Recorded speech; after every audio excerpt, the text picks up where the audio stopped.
कभी जिंदगी हमें ऐसे मोड़ पर लाकर खड़ा कर देती है जहां सब कुछ छिन जाता है, दौलत, सेहत, रिश्ते और अपनों की मोहब्बत भी।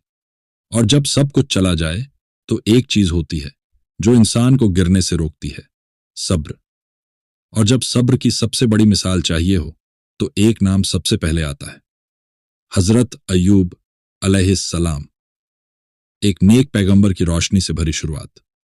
हजरत अय्यूब अलैहिस्सलाम इस्लाम के चुनिंदा और अजीम पैगंबरों में से एक थे। वो बेहद अमीर थे। उनके पास हजारों जानवर, बड़ी जमीनें और नेक औलाद थी।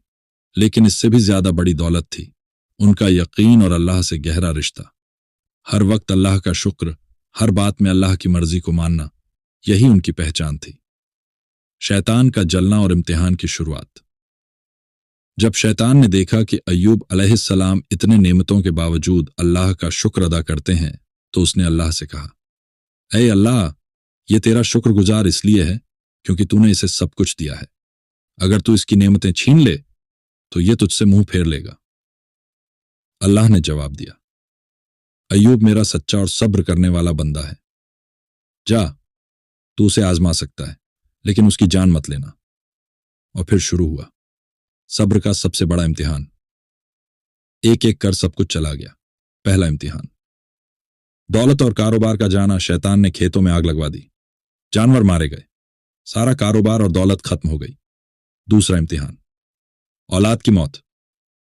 एक दिन उसके सारे 14 बच्चे एक मकान में थे। अचानक एक झलझला आया और पूरा घर गिर गया। सभी बच्चे शहीद हो गए। क्या कभी कोई बाप ऐसा गम सह सकता है? लेकिन अय्यूब अलैहिस्सलाम ने सिर झुकाकर कहा, इन्ना लिल्लाहि व इन्ना इलैहि राजिऊन। हम अल्लाह के लिए हैं और उसी की तरफ लौट कर जाना है। तीसरा इम्तिहान, बीमारी और तन्हाई। अब बीमारी आई, एक ऐसी बीमारी जिससे शरीर पर फोड़े फूंसी, मवाद, बदबू फैलने लगी। लोग दूर भागने लगे, उन्हें शहर से बाहर निकाल दिया गया। जो इंसान कभी समाज का लीडर था अब एक वीरान कोने में पड़ा था। सिर्फ एक इंसान साथ थी, उनकी वफादार औरत। वो दिन में लोगों के घरों में मेहनत करती और रात को अपने शौहर की देखभाल करती। 18 साल तक सिर्फ सब्र, कोई शिकायत नहीं। पूरा 18 साल। हाँ भाई, 18 साल तक अय्यूब अलैहिस्सलाम ने न कोई शिकायत की, न अल्लाह से गिला किया। उनकी हालत इतनी बुरी थी कि लोगों ने ताना देना शुरू कर दिया, देखो कैसा बंदा है जिसे खुदा ने यूं सजा दी है। लेकिन अय्यूब अलैहिस्सलाम फिर भी कहते, ऐ मेरे रब, तू जब दे रहा था तब भी रहमत थी, अब ले लिया है तब भी रहमत है। उनकी बीवी ने एक दिन दवा लाने की कोशिश में अपने बाल तक बेच दिए। तब अय्यूब अलैहिस्सलाम ने नरमी से आसमान की तरफ देखा।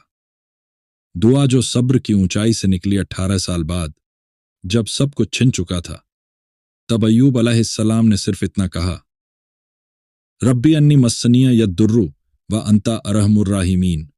ऐ मेरे रब, मुझे तकलीफ ने छू लिया है और तू सबसे बढ़कर रहम करने वाला है।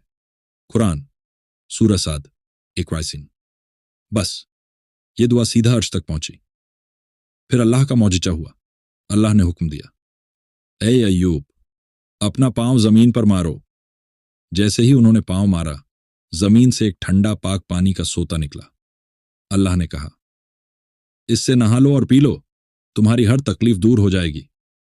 और चमत्कार हुआ, जिस्म की हर बीमारी मिट गई, चेहरा नूर से भर गया, ताकत पहले से दोगुनी हो गई और फिर लौट आई गई।